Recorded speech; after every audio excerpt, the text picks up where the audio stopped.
La parole de Dieu nous enseigne que tout est possible à celui qui croit. Et parfois, j'étais un peu étonné parce que parfois, Dieu ne demandait même pas si les gens croyaient. Et puis, Dieu faisait des miracles. J'ai repensé souvent à la parole du Seigneur lorsqu'il a multiplié les pains. Et la Bible dit, ils en prirent autant qu'ils en voulurent. Et il restait encore 12 paniers pleins. Alors un jour, j'ai prié, j'ai dit, Seigneur, mais pourquoi les 12 paniers pleins, c'est pour qui? Mais oui, c'est pour qui les 12 paniers pleins qui restent? Ils en prirent autant qu'ils en voulurent, et j'ai entendu le Seigneur qui m'a dit, c'est pour toi. Les 12 paniers, c'est pour nous. Ils en prirent autant qu'ils en voulurent, mais le surplus, c'est pour nous. Il n'y a personne qui dit Amen. Ah bon.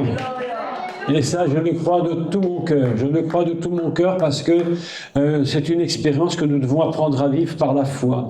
Ce matin, et hier, je réfléchissais sur ce que j'allais dire aujourd'hui, parce que le tout, c'est de dire, vous savez, j'ai fait peut-être 2000 cours, et je me suis dit, mais que dire? Il y a tellement à dire, mais on ne sait pas quoi dire.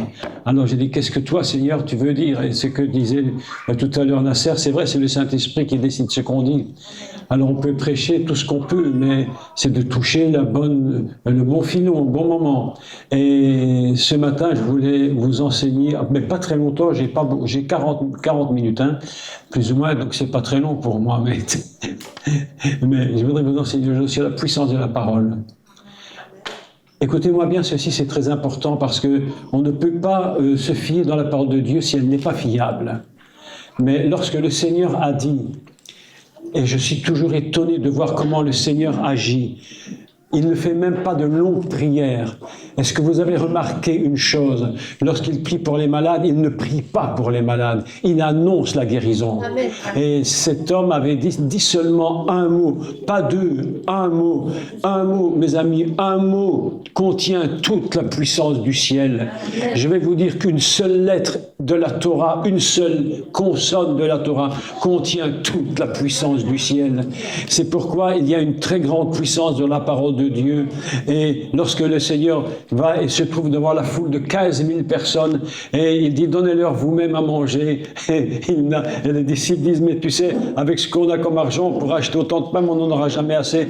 Et Jésus, il lève les yeux vers le ciel. Il n'a même pas fait autre chose. Il a dit, Seigneur, je te bénis.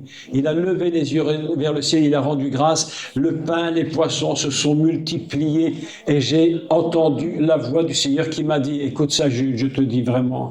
Il a dit, ils en prirent autant qu'ils en voulurent.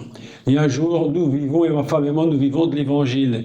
Et alors, on calcule toujours. Vous savez, hein, je ne sais pas si vous connaissez ça, enfin, nous, on l'a connu. On calcule toujours le moins cher en disant, on va essayer de trouver le moins cher. Et un jour, le Seigneur m'a dit, mais un jour, j'ai entendu voir une fille qui me dit, mais où est ta foi, une fois pour toutes? Où est ta foi? Qu'est-ce que tu crois? Mais je suis qui, moi? Je suis qui, moi? Je suis qui, moi?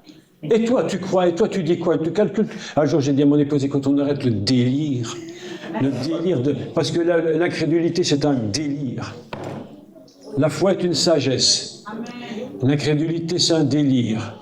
Et j'ai dit à mon épouse, quand tu vas au magasin, tu prends le meilleur. Tu prends le meilleur. Arrête de prendre le moins cher, prends le meilleur. On a dit, Seigneur, au début, on a toujours le réflexe de prendre le moins cher. Mais à un moment donné, on s'habitue à prendre le meilleur. Parce que si nous ne sommes pas capables de croire que Dieu est un Dieu qui nous donne le meilleur, je vais vous dire, on va se rhabiller et on va faire autre chose que prêcher.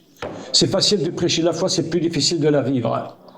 Et on peut prêcher la foi et ne pas croire ce qu'on prêche, je vous assure. On peut prêcher la résurrection des morts et ne jamais ressusciter un mort. On peut prêcher la guérison et ne jamais ressusciter un malade.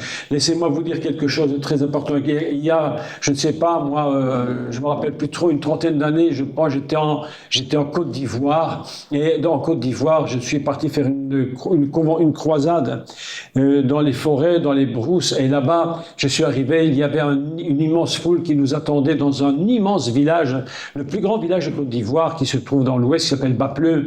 Et là, c'est presque 15 000 personnes. C'est le plus grand village de Côte d'Ivoire. Je me trouvais là, et dans un hôtel, et la diable Je le dis, lui, le diable me disait pendant des heures, et je n'arrivais pas à me débarrasser de cette idée. C'était persistant dans ma tête, Jules, c'était persistant. Tu ne feras pas de miracle, tu n'en es pas capable. Tu ne feras pas de miracle, tu n'en es pas capable. Tu ne feras, il se passera rien. Et j'étais dans une angoisse et dans un stress pendant des heures. J'ai combattu cette parole. Et puis l'heure est arrivée où il fallait partir en voiture jusqu'à la croisade. Et alors je suis arrivé là-bas, il y avait une foule pas possible de gens. J'explique ça dans mon livre. Si vous l'avez acheté, vous allez lire ça. Et puis j'étais là et je me suis levé et je ne raconte pas toute l'histoire, mais à un moment donné, j'ai commencé à enseigner au milieu de cette foule. C'était incroyable. Et puis j'ai appelé les malades pour la guérison. Et j'ai dit, je n'ai pas le choix. Je n'ai pas le choix. Que le diable me dise que je crois ou que je ne crois pas, je n'ai plus le choix. Ils sont venus pour entendre la parole et les foules se sont mises 2 files immenses. On n'avait même pas le temps de prier pour les malades. C'est impossible. Quand tu as 4-5 000 personnes, tu ne peux pas prier pour les malades. Individuellement, tu te décharges de leur maladie. Une chose que nous devons comprendre, nous ne devons jamais nous charger des maladies des gens. Nous devons les chasser, mais jamais nous en charger. Nous ne prenons pas sur nous les prédicateurs, ou vous qui le faites, ne prenez jamais sur vous les maladies des gens. Laissez-leur à eux et laissez-leur et chassez-les. Alors, les gens, la foule était comme ça, et moi j'étais comme ça, et les gens passaient par 2 files, 2 files, et j'étais comme ça. Au nom de Jésus, au nom de Jésus, au nom de Jésus. Mes amis, on a eu plus de 100 miracles. 100 miracles. 100 miracles sur une soirée. On a un village où il n'y avait pas d'église, un village d'incrédules où il n'y avait pas d'église. Un village où on a ouvert sur 2 soirées une église, je crois qu'il y avait plus de 200 personnes. On a ouvert en Côte d'Ivoire des églises, je ne vous parle même pas du Togo, où j'ai été enseigné pendant des années au Togo, enfin pas pendant des années, mais j'ai enseigné plusieurs fois, et un jour je me trouve à Paris chez un pasteur, et à côté de moi s'assied un monsieur, et il me dit, tu te souviens de moi? Je lui dis, non, pas du tout, je ne me souviens pas de toi, vous savez, pour moi, tous les Africains, ils sont noirs, alors c'est compliqué. Alors je me souviens, en plus je ne suis pas physionomiste du tout, pas du tout physionomiste. Alors je dis, non, il me dit, mais tu te rappelles pas que tu es venu au Togo? Je lui dis, oui, mais bien sûr. Il dit, c'est moi qui étais là, avec toi. Et il me dit, tu sais, depuis que tu es passé, on a ouvert des centaines d'églises. Des centaines d'églises se sont ouvertes au Togo, parce que, je vais vous dire une vérité, écoute-moi bien ce que je vais te dire. Toute personne qui enseigne que la Bible n'est pas vraie, qui dit que les prophètes n'ont pas existé, que Moïse n'a pas existé, que Abraham, Isaac, Jacob n'ont pas existé. Et ces gens-là sont en train de vous faire des études de théologie dans les grandes écoles de France et de Belgique. Vous fouillez rapidement. Parce que ces gens, vous ne créez pas la foi, ils créent l'incrédulité. Et quand on est dans les gens qui nous créent l'incrédulité, ils ne peuvent rien pour nous que nous détruire. J'ai connu des personnes qui sont rentrées dans des écoles bibliques et elles sont devenues des incrédules. Parce que ces écoles bibliques ne forment pas des serviteurs de Dieu, elles forment des incrédules. Et nous sommes ici pour parler de la parole de Dieu. Aujourd'hui, je voudrais vous enseigner et vous prouver que la parole de Dieu est vraiment la parole de Dieu. Amen. À quoi ça sert de faire la Pentecôte et de dire le Saint-Esprit est descendu sur nous si tu ne crois pas dans la parole, quelle est la parole révélée? Ça ne sert à rien de croire. Tu dis, si tu ne crois pas que la Torah, c'est la parole de Dieu, mais ça ne sert à rien de croire. Il y a ce jeune garçon qui était en Israël, une histoire vraie en plus, et ce jeune garçon était malade, il était un jeune adolescent, et il allait mourir, il savait qu'il allait mourir. Et il a appelé ses parents, il a dit à ses parents, écoute mes parents, je veux partir, oui, mais je veux pas partir n'importe comment, je veux partir avec la Torah sur mon cœur. Je veux prendre la Torah, vous savez, ces rouleaux. Ça, c'est une Torah, bien sûr, imprimée. Mais la vraie Torah, elle est faite à la main sur des rouleaux. Vous savez comment on appelle les barres de la Torah sur des rouleaux? Vous savez comment on appelle ces barres? Etz Achaim, l'arbre de vie. Wow! L'arbre de vie. Et on a pris une Torah, il y a des jours une Torah blanche. Et ils sont venus, ils ont pris la Torah, il allait mourir, ils ont pris la Torah, ils l'ont trouvée quelque part, parce qu'une Torah, ça ne se trouve pas facilement, c'est très très cher. Ça peut coûter 15, 20, 25 000 euros une Torah, c'est très cher. Ils ont pris la Torah et ils l'ont mis sur son cœur. Et au moment où ils l'ont mis sur son cœur, il était guéri. La parole de Dieu, si la parole de Dieu, il y avait une seule erreur, on pourrait dire qu'elle est fausse. Je voudrais que vous commenciez mon court enseignement en vous montrant quelque chose d'incroyable. Si vous croyez que la parole de Dieu est vraiment la parole de Dieu, si vous le croyez vraiment, dites-moi un bon Amen. Amen. La parole de Dieu n'est pas une improvisation d'homme. J'ai entendu une conférence que j'ai écoutée il y a 3 jours, qui était donnée au Collège de France, grand collège, où on expliquait la Torah et la Genèse. Mes amis, quand tu as entendu ça, tu sors incrédule. J'ai dit, si c'est ça qu'on enseigne les grands docteurs, les grands connaisseurs de la Bible, je dis, je préfère parler avec quelqu'un qui est peu intelligent, mais qui connaît Jésus. Parce que ces gens ont plus d'onction et de révélation. Et si nous demandons que le Saint-Esprit, écoutez-moi, si nous demandons que le Saint-Esprit vienne le jour de la Pentecôte, il descend d'abord sur sa parole. Il ne descend pas d'abord sur nous, il descend d'abord sur sa parole pour qu'elle prenne vie.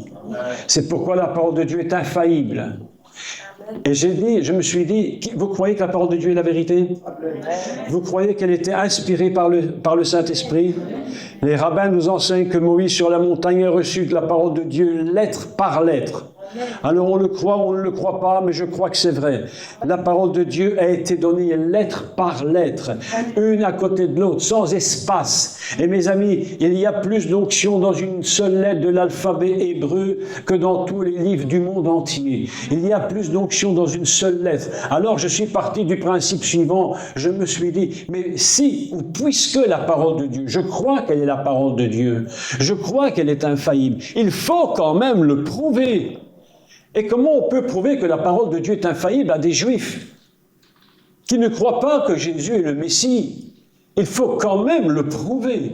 C'est bien de dire à un Juif, tu crois Jésus est le Messie? Il te dit, mais non, les chrétiens, ils nous ont détruits, ils nous ont fait du mal. Mais il y a une chose que nous devons comprendre, c'est la puissance des mots, la puissance des lettres. Écoutez-moi bien, pour écrire la Torah, il a fallu 304 805 lettres.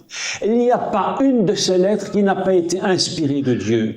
Et chacune de ces lettres est remplie du ciel, rempli dans la totalité de Dieu.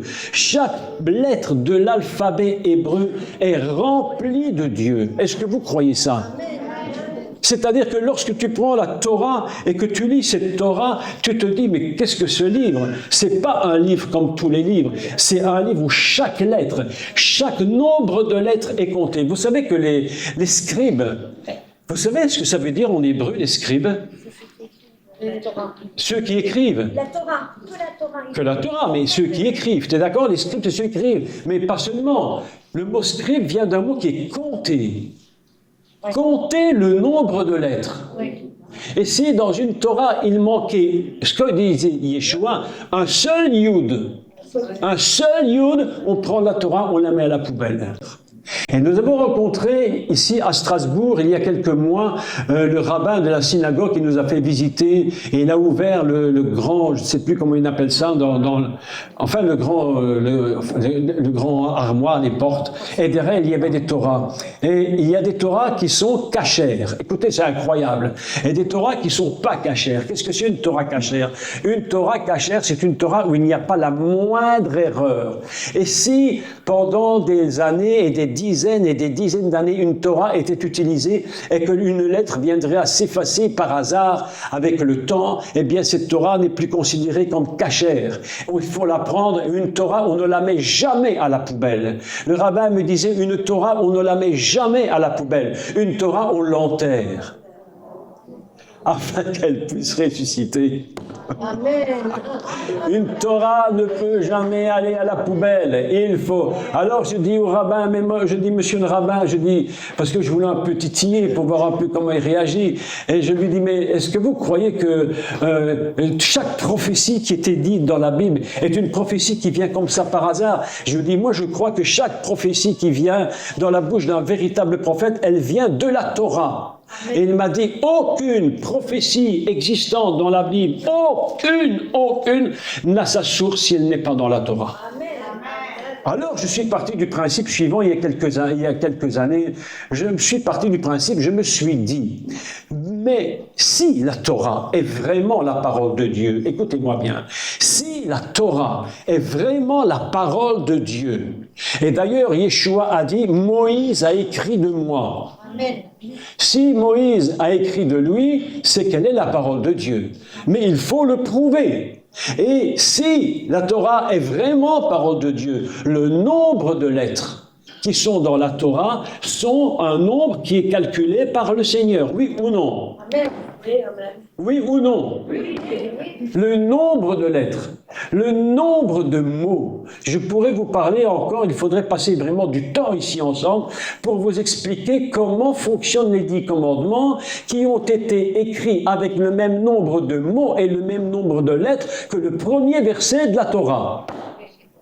Bereshit bara Elohim et hashamahim et haaretz. C'est-à-dire, il y a là 7 mots, 28 lettres, c'est exactement le même nombre de mots et le même nombre de lettres que les 10 commandements du début. La parole de Dieu, la Torah, les 10 commandements, c'est la Torah, c'est le commencement. Je suis parti du principe que si Dieu avait dit que cette parole était la vérité, il fallait absolument que je puisse le prouver. Alors j'ai dit, mais Seigneur, mais si ta parole est la vérité, alors je vais compter le nombre de lettres. Et je vais compter le nombre de mots. Wow.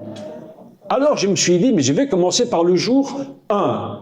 Au commencement, Dieu créa le ciel et la terre était informée vide, jour 1. D'accord avec moi? Est-ce que vous me suivez? J'ai calculé le nombre de mots. Il y a 52 mots. 52 mots pour écrire ce jour 1. Et j'ai été regarder, j'ai calculé, et vous savez ce que j'ai trouvé dans les 52, il était écrit Ben Achidecha, mon fils, mon unique. 52 mots est égal au fils unique. Amen. 52 mots, mon fils, mon unique. Alors je me suis dit, mais attends, mais si 52 mots, ça fait combien de lettres? Et j'ai calculé, et j'ai compté, tu sais quoi, Jules? 197 lettres.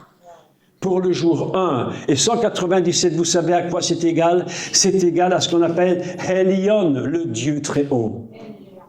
Et c'est égal à, vous savez quoi? Emmanuel. Emmanuel, valeur 197. Autrement dit, le premier jour de la Torah nous dit, mon fils premier-né, c'est le Dieu très haut, Emmanuel. Amen? C'est indiscutable. La parole de Dieu nous dit le jour de la création, c'est le Fils unique de Dieu. Et là, l'apôtre Paul est très clair. Il dit rien n'existe sans lui. Tout existe par lui. Tout est soutenu par lui. Tout est pour lui, avec lui. Rien n'est sans lui. Le jour, quand tu lis la Torah, au commencement, Dieu créa le ciel et la terre était, etc., etc. Jour 1, tu es en train de dire, sans t'en rendre compte, il est le Fils unique, le Dieu très haut, c'est lui, Emmanuel. Waouh. Et si maintenant un rabbin venait me dire que Jésus n'est pas le Messie, alors je ferais le code hébraïque avec lui, parce que les rabbins font des codes d'hébreu. Et je lui dirais, voilà le code de la Torah. Comment vous pouvez expliquer que le jour 1, c'est le Fils unique, le Dieu très haut, Emmanuel? Ça, c'est la puissance de la parole de Dieu. Alors, lorsque j'ai découvert ces choses, je me suis dit vraiment, nous devons absolument nous attacher profondément à cette parole. Yeshua a dit, Moïse a écrit de moi. Est-ce que vous vous rendez compte que dans les écoles, dans certaines écoles bibliques, on est en train de nous raconter des idioties du style que quand Jésus était homme, il pouvait se tromper et quand il était Dieu, il disait la vérité. Alors, je me pose la question, quand est-ce qu'il est homme et quand est-ce qu'il est Dieu? Il ne faut pas le diviser, il est un. Parce que si Yeshua avait dit une seule erreur, mais tout s'écroule. Nous sommes ici en train de perdre notre temps. Nous serions en train de raconter du n'importe quoi. Si le Messie n'est pas le Fils de Dieu, si Moïse a écrit n'importe quoi. Et il faut faire attention dans ces écoles qui nous racontent que la Torah a été écrite 800 ans après Jésus, ou je ne sais pas, ou les prophètes, enfin n'importe quoi. La parole de Dieu est infaillible. Et c'est pourquoi l'apôtre Paul dit « Toute écriture est inspirée de Dieu. Elle est utile pour convaincre, pour nous changer et nous transformer. » Et tu vois, ma chère sœur, tu nous as donné ton témoignage tout à l'heure. Mais si tu as eu ce témoignage-là, ce n'est pas parce que nous avons des illusions dans notre tête, c'est parce que la parole de Dieu, elle est vivante et vraie. Dis seulement un mot. Dis seulement un mot, un seul mot. Parce que dans ce seul mot, toute la puissance de Dieu se trouve. Et Yeshua, il est la parole de Dieu. Et c'est pourquoi la Bible nous enseigne que de lui sortait une puissance, qu'il les guérissait. Les gens, lorsqu'ils s'approchaient de Yeshua, ils se jetaient sur lui.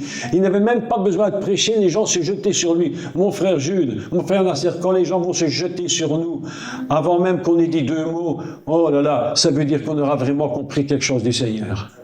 Oui ou non? Oh là là, un jour j'étais en Afrique, c'était au Congo. C'était au Congo, à Kinshasa.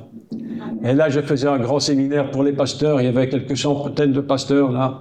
Et puis je parlais, et puis je sais pas par inadvertance, je dis, vous savez, si vous me touchez, vous serez guéri. Oh là là là, j'aurais pas dû dire, hein. Je dis, je suis descendu, la foule s'est jetée sur moi. C'est le pasteur qui a dû me sortir d'urgence. Je crois qu'il m'aurait dépouillé de mes vêtements. Je me serais retrouvé tout nu là au milieu de la foule, en train de dire, mais oui, c'était incroyable. La puissance de Dieu. Et mes amis, je vous assure que la puissance de Dieu est très grande. Nous, le jour où l'onction doit déborder de nous. Lorsque nous sommes dans l'onction, Dieu nous remplit. Mais Dieu fait plus que nous remplir. Il veut nous faire déborder. L'onction est pour nous, le débordement est pour les autres. Oui ou non? Oui, amen. Amen. Réagissez, sinon je vais vous... Nous avons en nous une onction incroyable. Et c'est pourquoi il dit qu'il nous remplit du Saint-Esprit. Mais à un moment donné, nous devons être plus que remplis, nous devons déborder. Et le débordement, Jésus le connaissait. Parce que lorsqu'il était dans les rues de Jérusalem, en Israël, les gens sentaient de lui. Il est dit qu'une force sortait de lui. C'est le débordement. À un moment donné, nous ne pouvons plus nous contenter d'être remplis. Nous devons aller plus loin. Nous devons déborder de Dieu. Nous devons sentir le débordement, afin que nous n'ayons, le jour où nous n'aurons plus à prêcher, mais que nous aurons seulement le fait de notre présence, et que notre présence guérira les malades. Là, nous savons que nous avons vraiment compris quelque chose. On peut parler pendant des heures et prêcher des heures, et c'est vrai qu'il faut enseigner, parce que mon peuple meurt faute d'enseignement. C'est pourquoi l'Église tourne en rond depuis des années, on répète toujours les mêmes histoires, et il faut passer à autre chose. Mais la véritable onction dépasse l'enseignement. Je vais vous dire, le Saint-Esprit est plus grand que notre enseignement. Le Saint-Esprit est plus grand que nos paroles. Et il faut à un moment donné que nous soyons remplis du Saint-Esprit. Il faut que nous soyons comblés de lui et que le débordement guérisse les malades. C'est le débordement. Et mes amis, je voudrais vraiment vous expliquer quelque chose au niveau de la parole de Dieu. La puissance de la parole de Dieu. Lorsque Jésus dit imposez les mains aux malades, les malades seront guéris. Vous savez comment on impose les mains? Ah, voilà, j'en avais parlé quelques mots l'autre jour. Il y a quelque chose de très spécial dans l'imposition des mains. L'imposition des mains, c'est pas seulement je t'aime, mon frère, ma sœur, je te prends dans les bras. Un jour, je parlais d'imposition des mains à un monsieur chrétien, et puis il me dit, non, tu dis, parce que moi, quand je prends quelqu'un dans mes bras, je lui dis je t'aime. Je dis, oui, ben moi, les païens aussi disent je t'aime. Oui ou non? Oui. Les païens aussi disent je t'aime, mais ils n'imposent pas les mains. Oui. Les chrétiens aussi disent « je t'aime », mais ils n'imposent pas les mains. Alors c'est quoi l'imposition des mains? Selon la pensée de Dieu. La pensée de Dieu et la position des mains, je vais vous expliquer. La position des mains, c'est ceci. Le nom de Dieu, il est écrit de 4 lettres. Yod, c'est la plus petite lettre dont Jésus disait, c'est la plus petite lettre disparaissait, toute la Torah s'écroule. La première, c'est Yod, c'est Dieu, c'est 10. La deuxième, c'est He. C'est comme en français le H, aspiré. He. C'est une lettre qui n'a pas de son. C'est une lettre d'esprit. C'est ce qu'on appelle la lettre du souffle de Dieu. Parce qu'elle n'a pas de son. Elle est seulement un... Et lorsque tu sens l'esprit qui souffle, c'est la lettre He. La troisième lettre, c'est un Vav. Et le Vav, c'est une lettre qui signifie et. C'est la lettre qui joint les choses entre elles.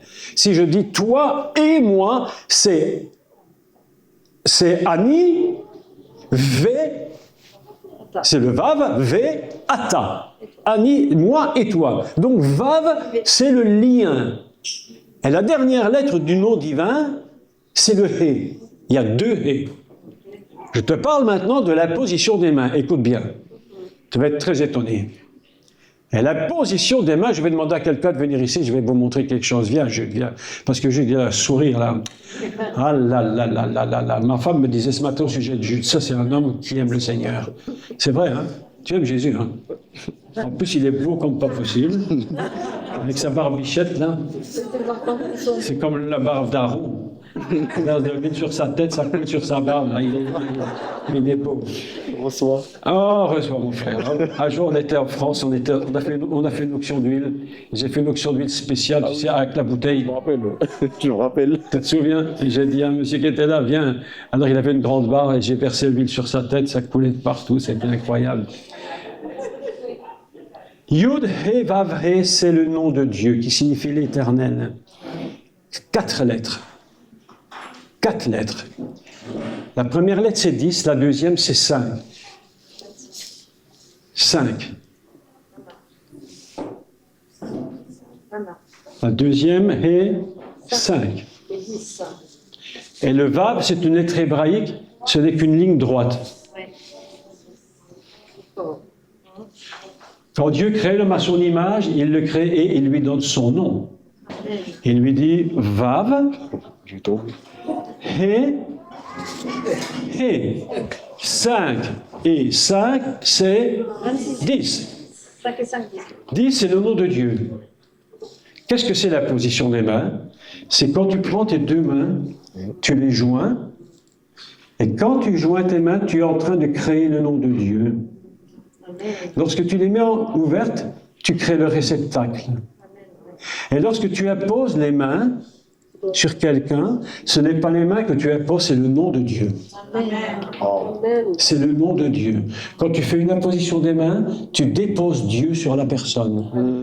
Et lorsque tu déposes le Seigneur sur la personne, alors la maladie s'en va. Si je pose mes mains, c'est l'onction qui tombe sur lui. Et au moment où l'onction tombe sur lui, il y a quelque chose qui se produit. Et c'est comme ça que les malades sont guéris. Bon, reste de tout quand même. Hein.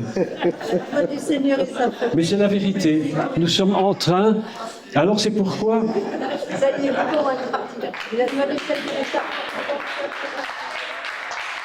C'est pourquoi... Tiens-moi le micro. Tiens-le-moi, devant ma bouche. C'est pourquoi lorsque j'appose les mains... Si je fais, lorsqu'on prie et lorsque tu joins tes mains, en fait, tu ne fais pas un geste religieux. Tu es en train de créer le nom de Dieu.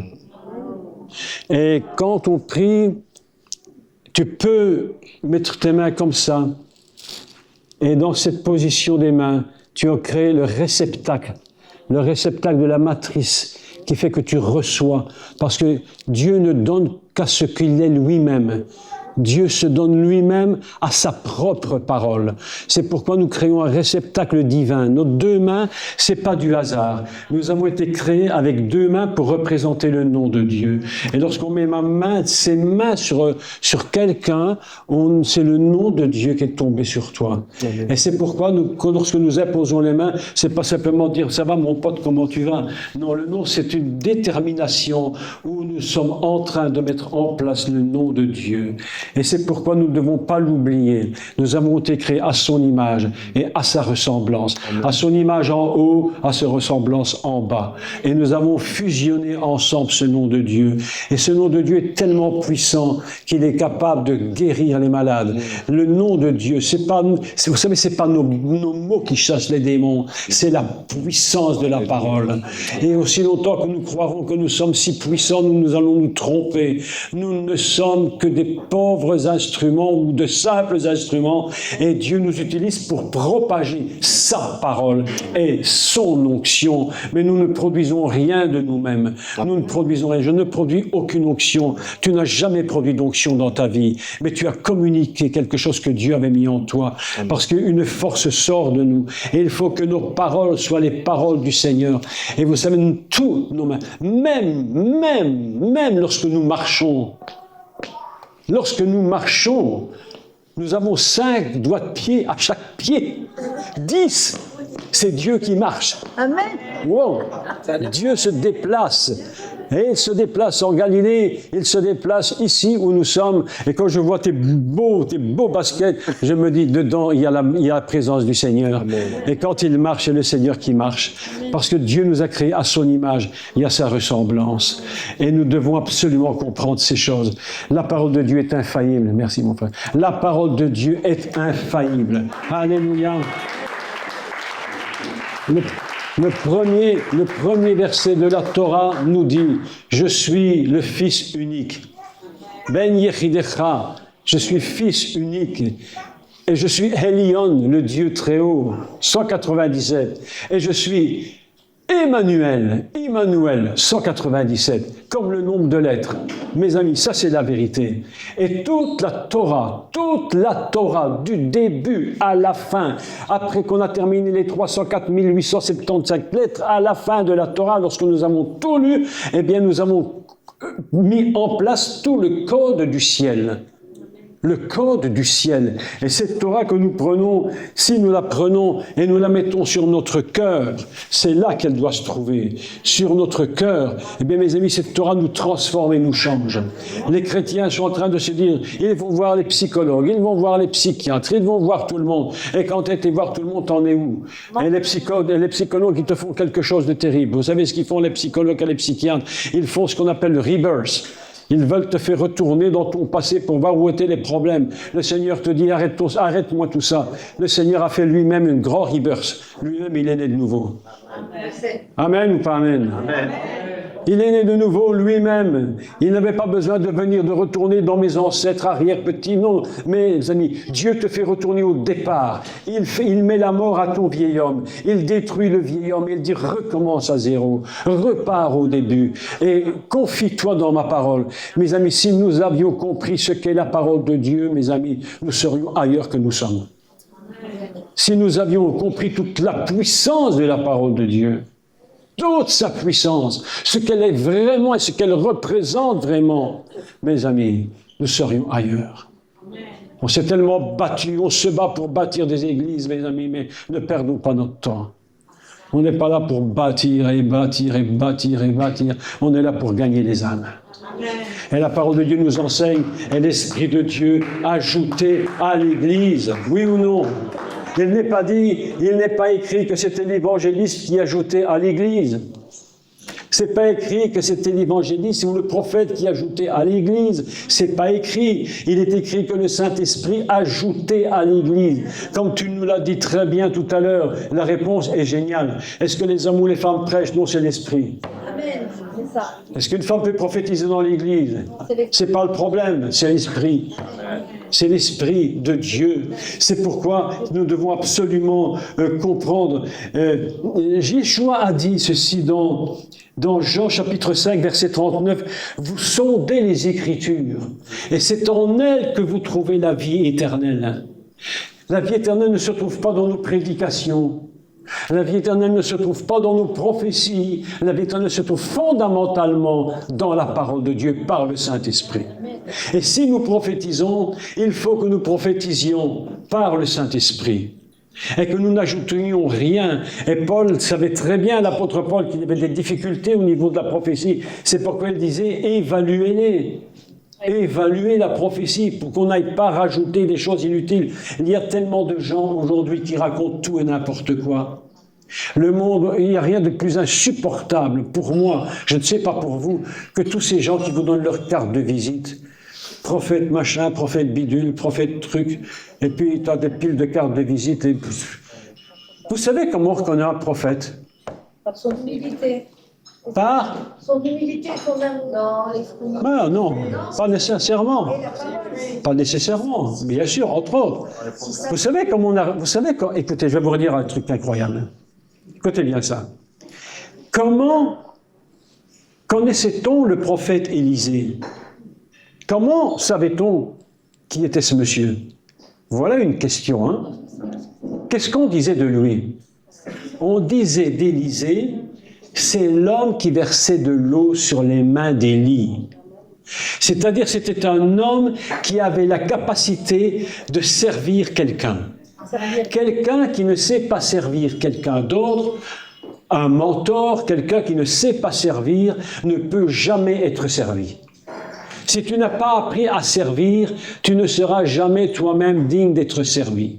Lorsque j'ai compris cette grande vérité, je me suis mis pendant des années sous la, je dirais un peu sous l'onction, oui, d'un homme de Dieu que j'ai aimé énormément. Et à chaque fois que j'ai pu le servir, je l'ai servi.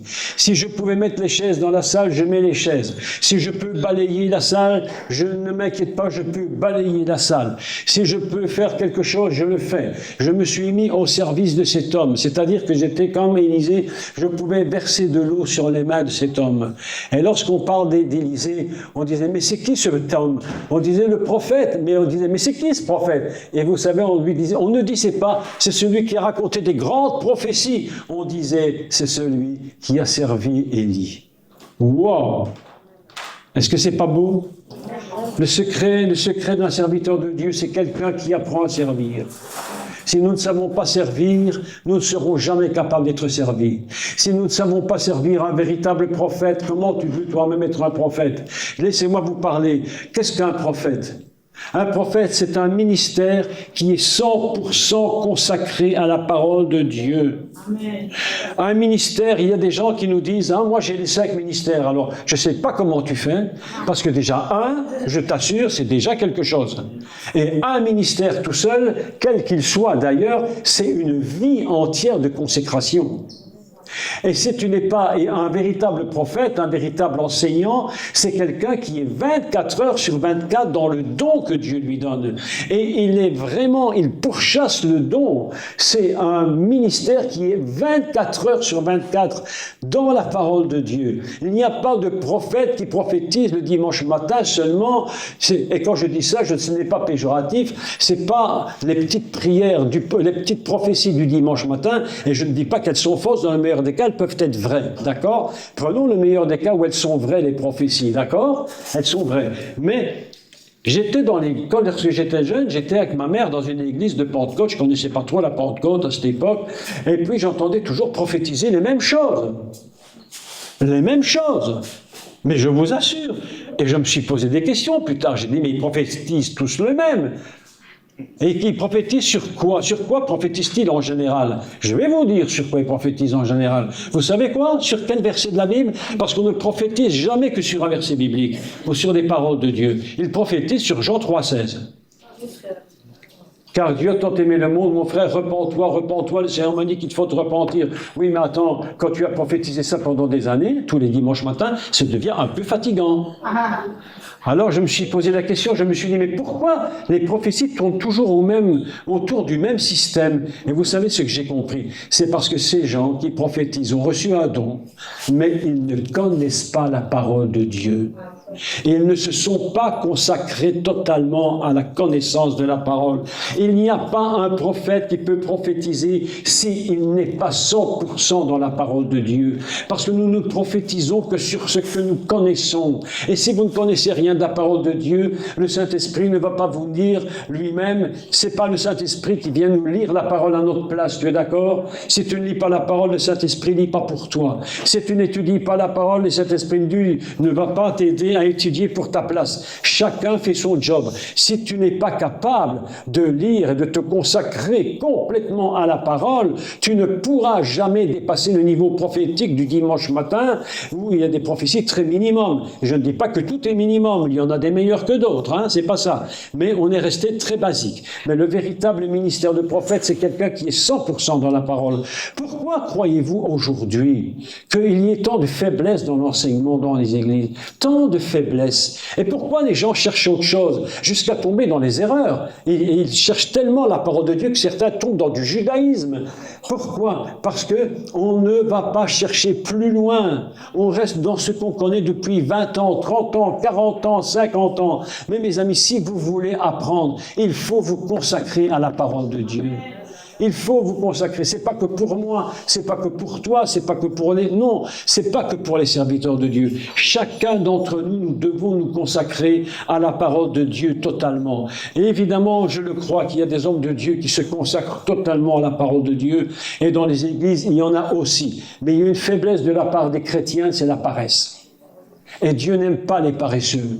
Dieu veut des gens qui se consacrent. Des gens qui se donnent à lui. Ce n'est pas le pasteur qui tous les dimanches doit venir faire sa prédication. Tu viens chercher ton petit pain au chocolat tous les dimanches matin, et puis tu es bien content. Et quand tu retournes avec ton petit pain au chocolat, bon, certains dimanches c'est un gâteau quand tu retournes, mais quand tu as mangé ton gâteau, toi t'attends que le dimanche prochain, tu retournes chercher à l'église encore ton gâteau ou ton pain au chocolat. Mais il faut arrêter ça. Il faut qu'aujourd'hui ce soit toi qui sois un homme et une femme de la parole. Il faut que ta vie soit une vie de parole de Dieu. Il faut que tu connaisses et que tu lises et que tu apprennes et que tu cherches et que tu comprennes. Et quand tu as des difficultés, tu dis Seigneur, mais aide-moi à comprendre. Parce que nous ne comprenons pas tout et nous avons besoin que le Saint-Esprit nous aide. Mais ce que Dieu veut, c'est des gens et des hommes et des femmes courageux. Dieu n'aime pas les paresseux. Le livre des Proverbes le dit, que les paresseux, Dieu n'aime pas les paresseux. Il veut des hommes et des femmes qui se consacrent à la lecture, à l'étude. Vous imaginez que moi, si je n'ai passé pas mes journées et mes journées entières à étudier, je ne pourrais jamais faire ce que je fais. Mais c'est impossible. Comment je peux découvrir ces choses et faire 1000 cours, 2000, 1500 cours? Et je ne sais même pas les compter depuis que que j'enseigne. Mais c'est parce que je passe mon temps et ma vie à l'étude. Si tu ne pries pas, c'est pas le Saint-Esprit qui va prier pour toi. Si tu n'imposes pas les mains aux malades, c'est pas le Saint-Esprit qui va poser les mains pour toi. Est-ce que vous êtes d'accord? Si tu crois de tout ton cœur que la parole de Dieu, que la Torah, la Bible, c'est la parole de Dieu, alors tu dois te consacrer 100%. Ça ne sert à rien de venir me raconter « j'étais baptisé du Saint-Esprit », ne me raconte pas tes histoires. Raconte-moi plutôt combien tu pries et combien tu dis ta Bible. Et comment tu étudies. Tu peux avoir reçu l'onction, si tu n'as pas la parole dans ton cœur, l'Esprit touche quoi dans ton cœur? Ben, il touche ce que tu as. Mais si tu n'as rien, l'Esprit n'agit qu'avec sa parole. L'Esprit n'agit pas avec nos illusions. L'Esprit n'agit pas avec nos projets. Non, l'Esprit agit avec sa parole. C'est sa parole qui se met en action lorsque l'Esprit touche. Mais si dans ton cœur, tu ne connais rien de la parole parce que tu n'es pas consacré à la lecture, tu n'es pas consacré à la connaissance, et en toi tu ne connais que Jean 3,16, ben l'onction va bénir Jean 3,16. Et ta Pentecôte s'appellera Jean 3,16, ce qui est pas mal en soi. Mais si tu ne connais que Jean 3,16, ou si tu ne connais que Genèse chapitre 1, verset 1, il va bénir Genèse chapitre 1, verset 1. Mais tout le reste, tu ne le connais pas. L'Esprit bénit la parole que tu connais de lui. Cette parole qu'il a mis en toi, et elle est en toi si tu la lis et si tu te consacres. Et si tu te consacres 100%, alors l'Esprit qui va venir en toi va bénir sa parole qui est en toi. Et la parole qui est en toi va changer ta vie. Si tu ne connais même pas le verset où Dieu dit qu'il guérit les malades, mais comment veux-tu guérir les malades? Le Saint-Esprit n'agit qu'avec sa parole. Ça va jusqu'au point où quelques églises ont été tellement loin, c'était terrible, un enseignement terrible que je ne pouvais pas accepter, où on disait que Dieu ne guérissait pas les malades parce qu'il est écrit dans la parole, il connaissait, écoutez, c'est terrible, il connaissait un verset, vous savez le verset qu'il connaissait? Écoute ça, et je vais clôturer, parce que le temps passe. Le verset terrible, tu sais ce que c'était le verset qu'ils utilisaient? Élisée est mort de la maladie dont il était atteint. Alors, comme il ne connaissait que ce verset, ben, il prêchait ce verset. C'est vrai, hein? Ouais. Il est mort de la maladie dont il était atteint. Ah bon? Alors, évidemment, si tu prends ce verset, et que ce n'est que ce verset qui t'intéresse, tu ne vas jamais guérir les malades, hein? Parce que tu vas dire, mon frère, eh bien, crève bien de maladie, de toute façon, c'est la volonté de Dieu. Un jour, une dame va voir une dame d'une certaine dénomination. Elle était malade, mais sa vie est passée dans les maladies. Elle était croyante, hein, elle croyait, mais elle croyait que Élisée était mort d'une maladie dont il était atteint. C'est ce qu'elle croyait, mais croyante, hein. Elle y croyait vraiment. Elle avait une foi incroyable, tellement qu'elle avait la foi dans ce verset qu'elle était malade.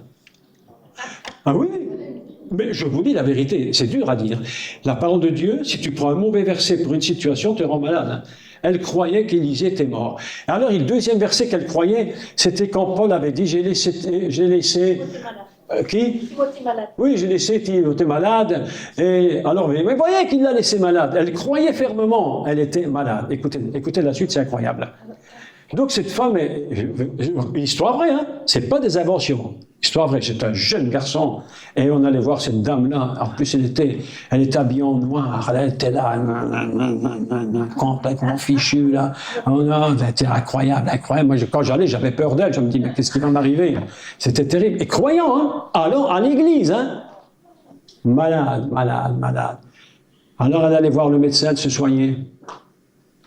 Alors, mon père lui dit, mais pourquoi tu te soignes? Si ta bénédiction, c'est la maladie. Mais sois de plus en plus malade, tu vas être de plus en plus béni. Ah ben oui, c'est vrai, hein. Ben si t'es malade et que c'est ta bénédiction, mais rends-toi encore plus malade et bénis Dieu que tu es malade. Et dis, je suis heureux, je suis très très malade, je suis très très béni. Pourquoi tu vas te soigner chez le médecin? Tu es en train d'aller contre ta parole de Dieu qui te dit que tu dois être en train de crever de maladie. Pourquoi tu te soignes chez le médecin? Je vais vous dire la vérité. Parce que dans la nature profonde de l'homme, l'homme sait très bien qu'il n'a pas été conçu pour la maladie. Nous n'avons pas été conçus pour la maladie. Jude, nous n'avons pas été conçus pour ça. Je refuse la maladie. Je refuse la maladie. Je ne veux pas de la maladie. Je veux prendre le verset biblique et je veux croire qu'il est écrit. Il envoya ça. Comment? Ok. Il envoya sa parole et il les guérit. Ça, c'est le verset qui produit le miracle. Mais si tu prends le texte d'Élisée, mais évidemment, tu ne feras jamais de guérison. Parce que la bénédiction, c'est d'être malade. Comment on peut être contradictoire dans l'Église? Notre foi vient de ce qu'on... Et ce qu'on entend vient de...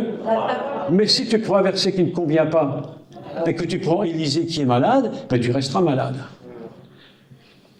Mes amis, écoutez, moi je vais vous dire, Dieu ne bénit que sa parole.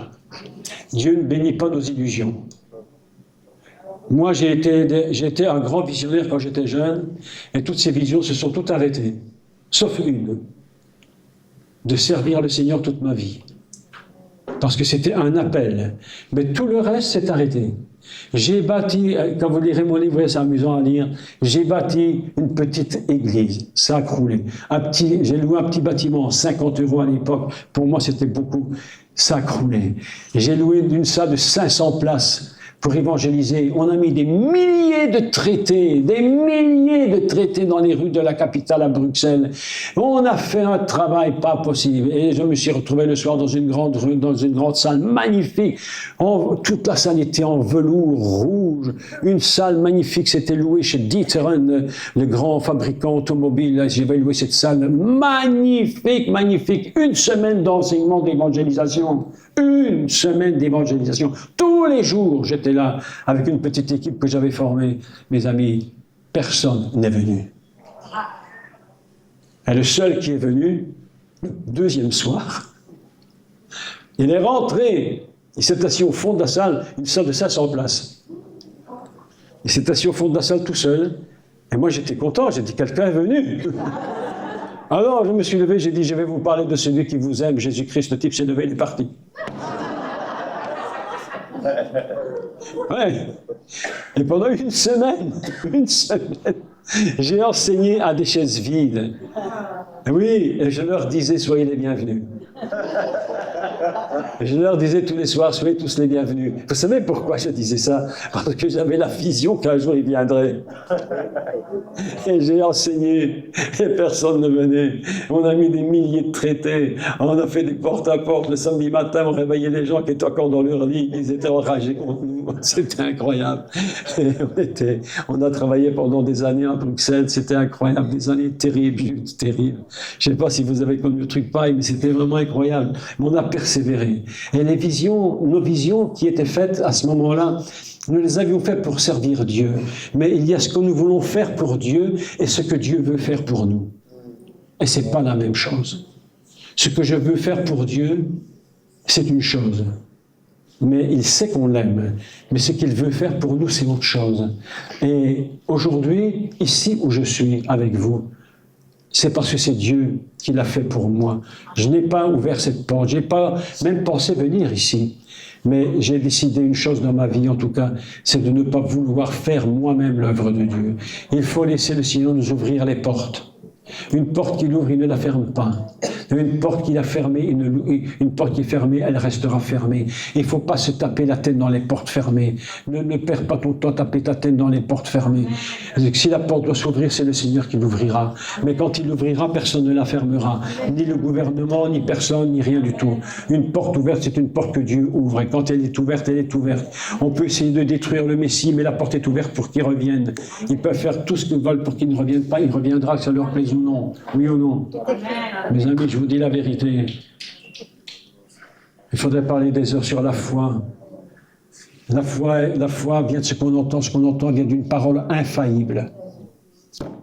Infaillible. Si nous commençons à douter de cette parole, c'est terminé. Mes amis, cette parole change nos vies. Parce que ce n'est pas des mots, c'est plus que des mots. Cette parole change nos vies parce que c'est Dieu lui-même. Il vient en nous et il nous change. Il nous fait grandir. Personne ne grandit par lui-même. Nous grandissons par la puissance de Dieu. Et c'est lui qui nous amène à un niveau. Si nous sommes fidèles, Dieu aime les gens fidèles. Dieu aime les gens consacrés à sa parole. Dieu aime les gens qui écoutent sa voix.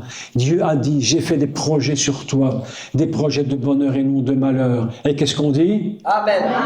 Eh bien, il ne fallait pas dire Amen. Je veux te dire pourquoi il ne fallait pas dire Amen. Parce qu'un projet, c'est qu'un projet.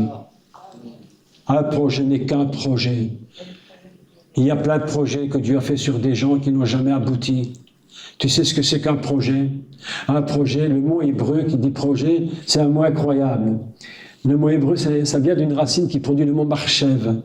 Et marchev, c'est un mot très étrange parce que ça vient de la prophétie, j'ai fait des projets. Un ordinateur, c'est la notion d'un projet. Parce que le mot marchev vient d'une racine hébraïque qui signifie penser et calculer. Quand Dieu fait un projet sur ta vie, il l'a pensé et calculé. Ce n'est pas une illusion qui passe dans sa tête de Dieu. Hein. Nos projets, ça passe dans notre tête et puis voilà. Mais Dieu dit, j'ai calculé et j'ai pensé ce qui serait le meilleur pour toi. C'est ça un projet de Dieu. Il dit, j'ai fait pour toi des projets de bonheur. Mais un projet n'est qu'un projet.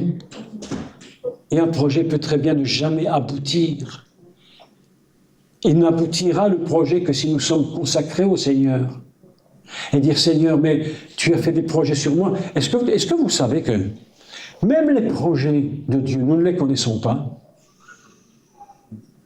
J'ai jamais pensé un jour, de toute ma vie entière, jusqu'il y a 10 ans, et même il y a 10 ans, laissez-moi vous expliquer, j'ai jamais pensé un jour que j'étudierais l'hébreu, et que je ferais de l'hébreu, et que j'enseignerais, que j'écrirais des livres en hébreu.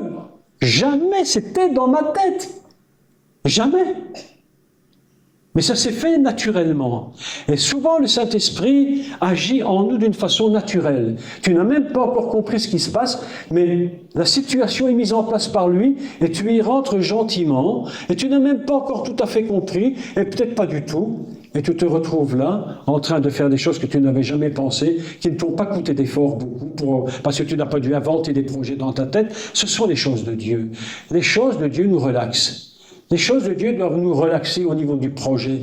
Laissez Dieu faire des projets sur votre vie. N'essayez pas d'inventer des choses. Inventer des choses nous rend dans des difficultés extrêmes. Lorsque Dieu a dit à Abraham, je te donnerai une postérité, il a dit, la postérité sera celle de toi et de Sarah, de ton épouse. Mais comme l'enfant ne venait pas naître, alors ils ont fait un projet. Mais écoutez-moi bien, ils ont fait un projet par la foi. Oui, la foi en Dieu peut nous faire faire des erreurs. Vous me dites, mais qu'est-ce que tu racontes? Comment la foi de Dieu peut nous faire des erreurs? Mais tu crois tellement, tu le sais que ça va se produire, mais ça ne se produit pas. Le temps passe et ça ne se produit pas. Donc tu essaies toi-même de faire quelque chose pour que ça se produise. Et Abraham a eu un enfant avec Sarah, avec Agar. Et comment ça s'appelle? Ça veut dire quoi, Agar en hébreu? L'étrangère. C'est pourquoi il y a beaucoup de chrétiens qui ont des étrangers. Beaucoup d'églises sont des étrangères. Est-ce que tu sais ça, Jules? C'est dur ce que je dis, hein? Beaucoup d'églises sont des étrangères que Dieu n'avait pas demandé qu'on fasse, mais on avait un cœur tellement certain que Dieu le ferait, mais ça prend du temps, ça ne vient pas. Alors on attend, ça ne vient pas, et on construit nous-mêmes ce que Dieu ne veut pas que nous construisons. Et alors nous nous trouvons dans des situations, dans des ministères qui sont des ministères terribles, qui sont des étrangers. Et l'étranger, il te prend, il faut le nourrir, l'étranger. Il faut lui donner à manger, l'étranger. Parce que Ishmaël, il fallait bien lui donner à manger et à boire. Et c'est toutes ces entreprises qui sont des étrangères pour Dieu, mais qu'on a fait par la foi. Il faut les nourrir. Résultat des courses, on fait des offrandes à n'en pas finir et on raconte des mensonges aux gens. Si tu donnes ta dîme, tu seras milliardaire pour se faire de l'argent. Il faut arrêter les mensonges. Vous savez pourquoi on fait ça? Parce qu'on construit des étrangers. Est-ce que vous comprenez ce que je dis? C'est très dur, hein? C'est très dur de le dire. Mais je vous dis la vérité. Je vous dis la vérité. C'est pourquoi dans nos ministères, nous devons laisser le Seigneur lui-même projeter, faire le calcul et penser et dire voilà. Et nous devons nous laisser porter. Nous contentons-nous d'étudier la parole et laissons-nous porter et dire Seigneur, qu'est-ce que tu me dis? Qu'est-ce que tu me dis toi? Et souvent le Seigneur ne nous dit rien. Et souvent le Seigneur fait des choses et nous ne nous rendons même pas compte. Laissez-moi vous expliquer. Il me reste un petit moment. Nous avons visité l'Afrique parce que mon cœur était pour la mission et nous avons fait 20 ans d'Afrique, nous sommes partis en Inde, on a été en Russie, enfin en Biélorussie, on était là-bas dans toutes ces régions, annoncer la parole de Dieu et je pense que Dieu était avec nous. Mais à un moment donné, s'est produit quelque chose que nous n'avions même pas pensé, un projet de Dieu sur ma vie qui était de toute éternité, mais que Dieu avait caché. Souvent, Dieu nous cache des choses, pas parce qu'il ne veut pas qu'on les connaisse, mais il ne veut pas qu'on les connaisse trop tôt. Parce que si nous les connaissons trop tôt, nous serions capables de faire un étranger. Et de vouloir faire avant le temps de Dieu l'œuvre qu'il ne veut pas que nous fassions à ce moment-là, parce que nous n'en sommes pas encore capables. Et ce n'est pas parce que Dieu ne nous aime pas, mais il connaît comment fonctionne l'homme et l'être humain. Alors il le cache. Et il attend le bon moment pour mettre en place une porte ouverte qui va nous permettre de rentrer dans le projet de Dieu sans qu'on y ait fait attention. J'explique. Ok? J'explique. Écoutez-moi bien. Je vois ton beau sourire là. Hein? J'explique. Il y a quelques années, 14 ans, 15 ans, nous étions chez une sœur qui était une Marocaine, ex-musulmane, qui s'était donnée au Seigneur. Et puis, nous étions chez elle en visite simplement pour la voir et parler ensemble un peu comme on va chez des amis. Et sur sa table de salon, il y avait un ordinateur portable ouvert. Et il y avait une image avec un rabbin. Je cite son nom, c'est pas grave, de toute façon, et s'il mentait, il sera content. Il s'appelle Rabdinovitz. Il est ce qu'il est, mais qu'importe. Il ne croit pas du tout dans le Messie. Pas du tout, c'est un rabbin. Et il faisait un cours d'hébreu sur quelque chose d'incroyable. Un cours d'hébreu, mais il faut être juif pour faire ça. Il n'y a qu'un rabbin qui peut faire ça. Il était en train de faire un cours sur le noir de l'œil de la femme de Moïse. Moi, j'écoute ça, je ne comprends rien. Mais je ne savais pas que le Saint-Esprit était là. Et je ne savais pas. Je ne savais rien. Même quand on était chez cette sœur, je crois que le Seigneur nous a poussés ce jour-là, mais on ne le savait pas. Est-ce que vous me suivez? C'était, parfois, le Saint-Esprit te pousse, tu ne sais même pas que c'est lui, hein. C'est très discret. C'est un souffle. Et tu avances, et tu ne sais pas. Bon, on arrive chez cette sœur, et Jamila me dit, écoute, regarde, là, il y a un truc qui peut t'intéresser. Elle avait aussi un ami, qui est aussi un de nos amis, qui est un passionné de toutes ces questions hébraïques et tout ça. Et il lui avait envoyé cette vidéo. Et moi, j'arrive et je regarde la vidéo, et je dis, mais c'est quoi cette histoire? Je rentre à la maison, j'oublie le nom du rabbin, j'oublie tout. Je téléphone à cette sœur. Je lui dis, dis-moi, Jamila, comment s'appelait encore le rabbin que tu as? Elle me dit, il s'appelle rabbin tel. Et naturellement, je vais sur mon ordinateur et je regarde. Et j'écoute. Et quelque chose se passe en moi, mais je ne me rends pas compte que ça se passe en moi. Et je ne sais pas que c'est le Seigneur, je ne suis pas du tout au courant. Si le Seigneur m'avait dit, tu vas faire de l'hébreu, je me serais mis à l'étude, j'aurais été dans des écoles hébraïques, j'aurais fait des études très compliquées. Même je ne connaissais rien du tout. Je connaissais à peine une lettre ou deux. Et même dans cette écriture-ci, dans cette écriture de Torah, là, je ne connaissais même pas du tout les lettres. Je connaissais un peu d'hébreu moderne, mais très peu, mais comme ça, jamais.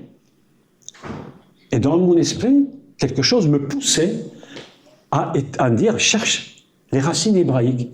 Mais je ne connaissais pas comment faire. Donc j'ai demandé à quelqu'un qui était un peu plus érudit dans ces choses. Et il m'a dit, écoute, tu devrais regarder ça. Et de fil en aiguille, sans m'en rendre compte, le projet de Dieu, le calcul de Dieu, la pensée de Dieu s'est mise en moi. Et je ne savais pas que c'était lui. Je me suis mis à étudier l'hébreu. J'ai cherché un cours en hébreu sur Internet. J'en ai trouvé un qui était gratuit, qui était fait par un Rav qui s'appelle Rav Esaïd Alsace de Paris et qui a une yeshiva d'études qui s'appelle Dorvador, de génération en génération. Et les cours étaient gratuits en direct.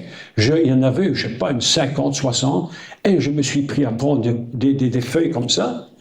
Et puis j'ai pris, et je cours par cours. J'ai les cours à la maison, des cahiers entiers, lettre par lettre, mot par mot, explication. Et pendant 1 an et demi, 2 ans, j'ai appris avec ces cours, plus ou moins. J'ai commencé d'étudier l'hébreu, j'avais jamais fait d'hébreu comme ça. Après 1 mois et demi, 2 mois, je lisais la Torah. Et j'ai commencé d'étudier les raisonnements, comment les rabbins fonctionnent. À ce moment-là, connaissant le Messie, Jésus, Yeshua, je me suis dit, mais maintenant, si je comprenais la Torah avec le Messie, et je ne savais même pas, Jules, que c'était le Seigneur qui l'avait fait. Je ne savais même pas que le Seigneur était dans cette histoire. Ça fait 14 ans que j'ai fait des cours d'hébreu. J'ai commencé les cours d'hébreu sur Internet. Je suis monté à Paris avec mon épouse, on était voir le Rav qui venait d'Israël dans une grande salle. On rentre dans la salle, ma femme s'assied à côté de moi, on dit non, les femmes par là, elles ont par là. Je dis ça commence bien. Et me voilà assis dans la salle, grande salle, et le Rav a fait un enseignement sur la sortie d'Égypte, mais à la façon hébraïque, hein, rabbinique, rien d'évangélique, purement rabbinique. J'étais stupéfait, scotché, j'étais là, j'ai dit c'est pas possible, c'est pas possible. On rentre en voiture, je dis à mon épouse de la voiture, je dis Mika, ce qu'il fait, je vais le faire. Ce qu'il a fait, je vais le faire. Je suis rentré en Belgique et on a commencé à louer la salle, commencé à faire des cours et faire des enseignements dans des salles qu'on avait louées en hébreu. Et jusqu'au point où même la télévision belge est venue pour écouter les enseignements sur la libération du peuple d'Israël, le conflit israélo-palestinien. 2 grandes conférences dans une salle, la télévision belge est venue. Ils ont filmé. Incroyable. Et je ne savais pas, Jules, que c'était le Seigneur. Il y a des choses dans ta vie que tu vis, tu ne sais même pas que c'est lui qui le fait pour toi. Parce que nous avons tellement besoin d'apprendre toujours, savoir, qu'est-ce que Dieu me dit, Mes amis, arrêtons de nous poser de mauvaises questions. Il y a des gens qui me demandent tout le temps, je ne sais pas ce que je dois faire pour Dieu, je ne sais pas. Mais arrête de te poser des bêtes questions comme ça. Ça n'a aucun sens. La Bible dit, fais ce que ta main trouve à faire. Amen.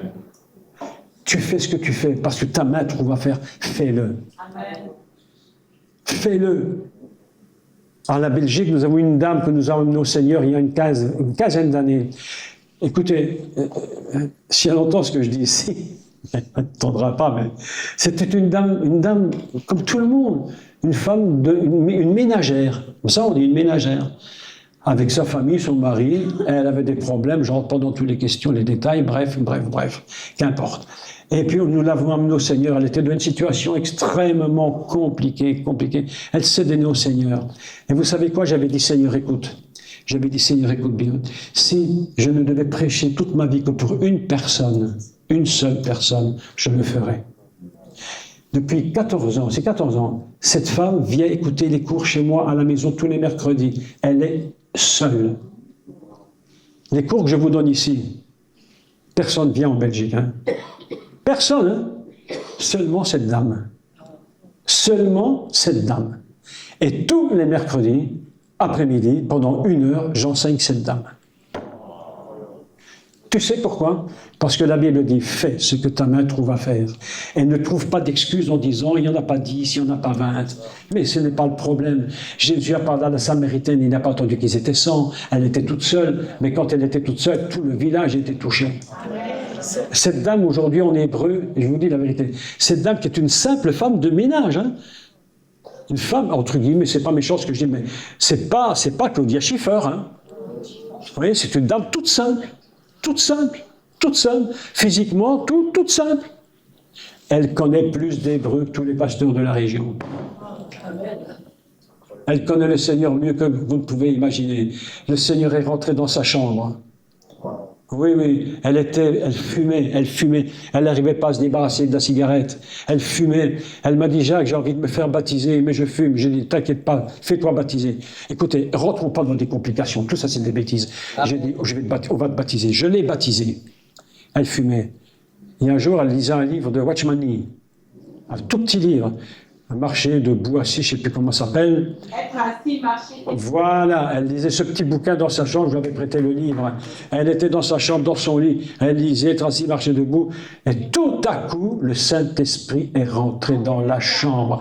Le Saint-Esprit est monté par ses pieds. Elle a senti monter de la chaleur jusqu'au corps, dans son ventre, sa poitrine, son visage. Elle est remplie du feu de Dieu, libérée instantanément de la cigarette.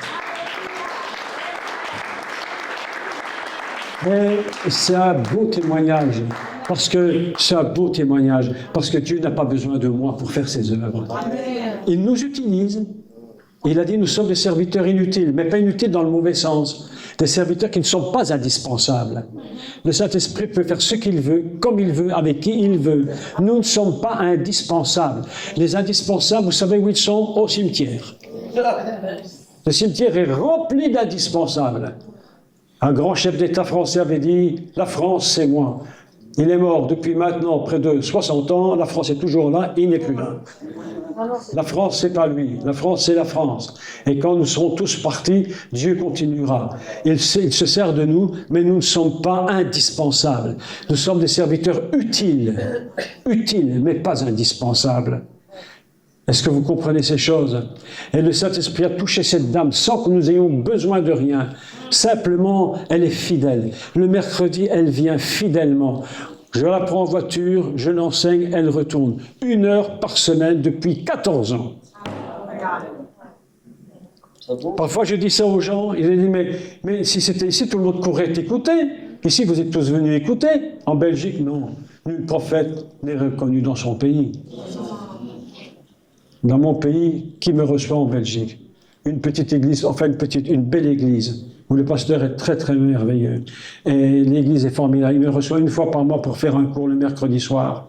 Et une petite église, toute petite église, tout près de la région de Liège, là vers l'Allemagne. Et c'est à peu près tout ce qui me reçoit en Belgique. Personne ne veut m'écouter. Avant, je souffrais. Maintenant, je ne souffre plus. Je me dis, si la porte n'est pas ouverte, c'est qu'elle ne s'est pas ouverte. Et puis, je vais là où les portes s'ouvrent. Ici, la porte s'est ouverte et je suis avec vous. Hey.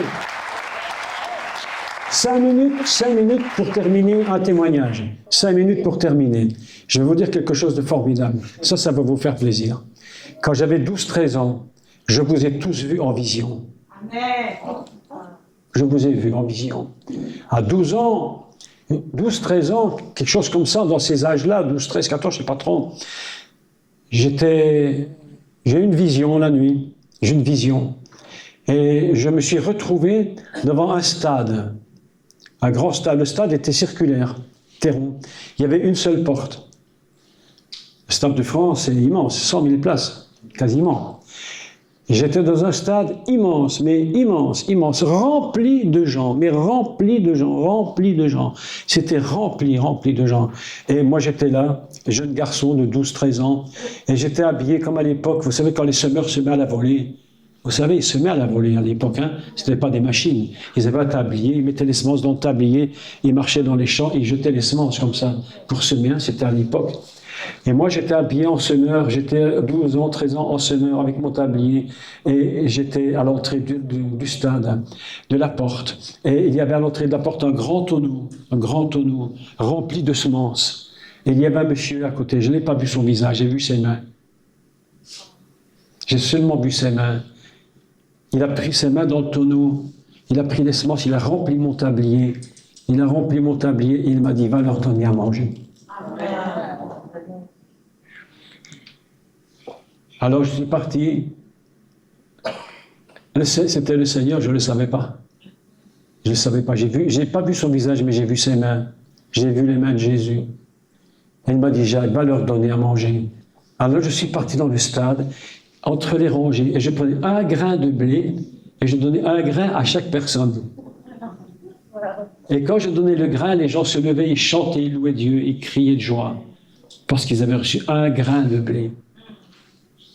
Et puis, quand le tablier était vide, je suis retourné à l'entrée, l'homme était toujours là. Il a rempli mon panier, mon tablier, et il m'a dit, va leur donner à manger. Et le songe s'est arrêté.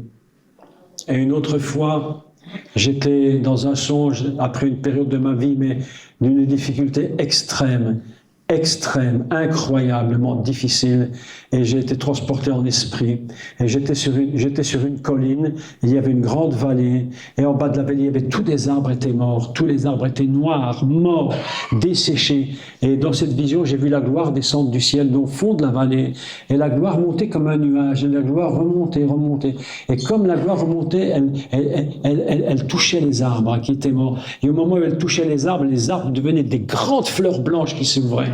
C'était incroyable.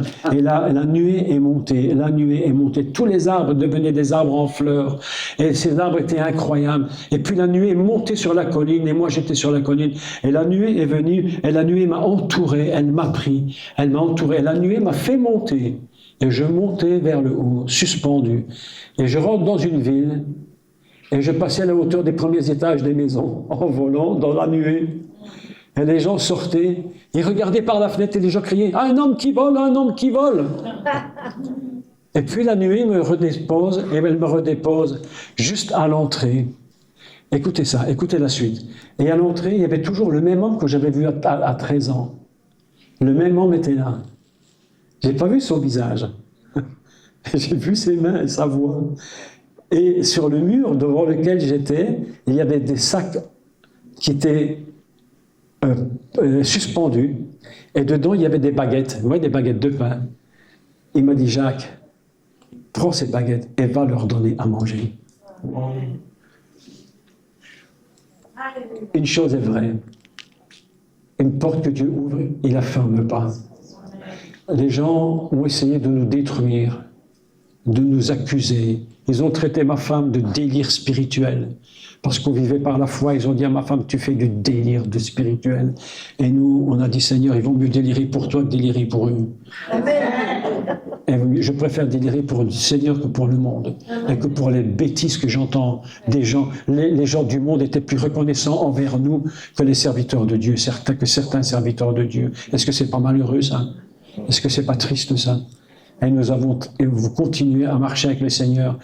Et aujourd'hui, dans ce stade, où j'avais 14 ans, dans ce stade, j'ai vu toute la foule, et le stade était rond, et le Seigneur m'a dit, le stade, c'est le monde. C'est pourquoi il est rond. Et dans ce stade, mes amis, je vais vous dire la vérité, vous y étiez, vous. Vous y étiez.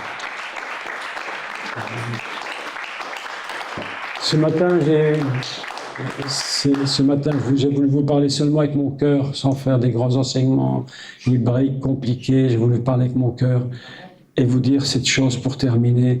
Ne soyez pas paresseux. Ne soyez pas paresseux avec la parole de Dieu. Consacrez-vous à la parole du Seigneur. N'attendez pas que les autres le fassent pour vous.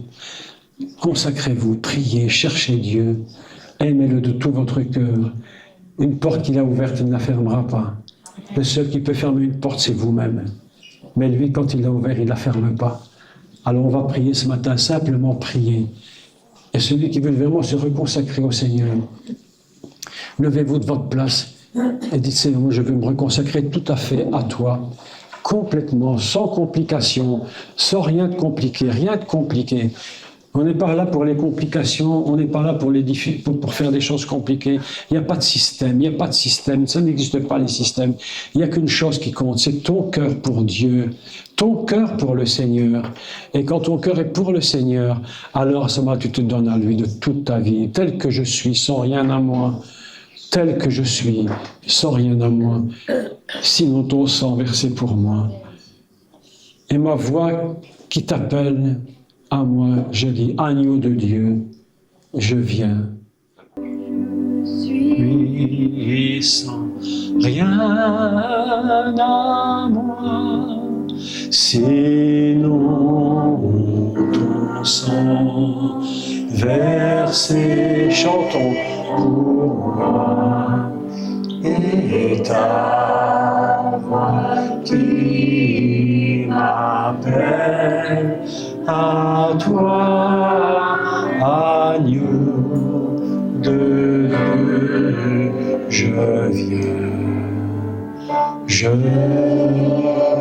S'il y a quelques-uns ici qui veulent que je prie, que j'impose les mains pour vous avec l'onction d'huile, vous approchez tout de suite, tout de suite, tout de suite. Et je vais prier pour vous. Rapidement avec mon épouse, on va imposer les mains.